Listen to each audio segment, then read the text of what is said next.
ராவண நேயர்களுக்கு வணக்கம். நான் சங்கீதா.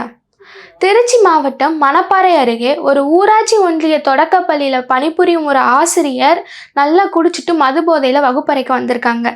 அதை அங்கிருந்த சிலர் வீடியோ பதிவு செய்து சமூக வலைதளங்களில் வெளியிட்டிருக்காங்க. இது மக்கள்கிட்ட பரவலாக பேசப்பட்டுச்சு. ஸ்கூலுக்கு நிரந்தரமான வாத்தியார் யாரும் இல்லை.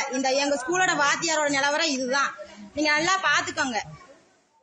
ஒரு முறை நமது கல்வி அமைச்சர் அன்பில் மகேஷ் பொய்யாமொழி செய்தியாளர்கள்கிட்ட பேட்டி கொடுத்திருக்காங்க. என்ன பேட்டி கொடுத்திருக்காங்கன்னு பார்த்தோம்னா, அரசு பள்ளிகளில் பயிலும் மாணவ செல்வங்களோட கல்வி தரத்தை எப்படி உயர்த்தலாம் அப்படின்னு நாங்கள் பல திட்டங்களை ஆலோசனை செய்து கொண்டிருக்கோம் அப்படின்னு பேசியிருந்தாங்க.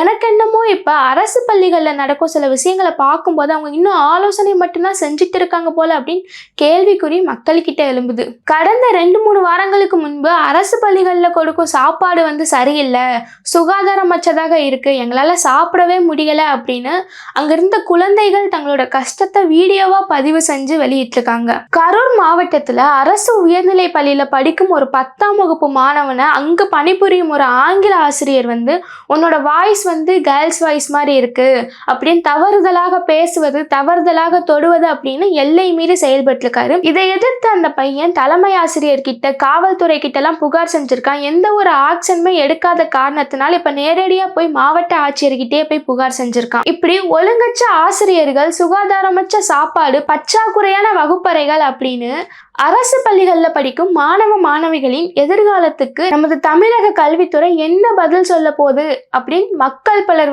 கேள்வி எழுப்புறாங்க. இந்த மக்களோட கேள்விகளுக்கெல்லாம் திமுக அரசு என்ன பதில் சொல்ல போகுது? நீங்க தமிழக கல்வித்துறையை பத்தி என்ன நினைக்கீங்க அப்படின்னு கமெண்ட் செக்ஷன்ல சொல்லிருங்க. மீண்டும் ஒரு வீடியோவில் சந்திப்போம். நன்றி, வணக்கம்.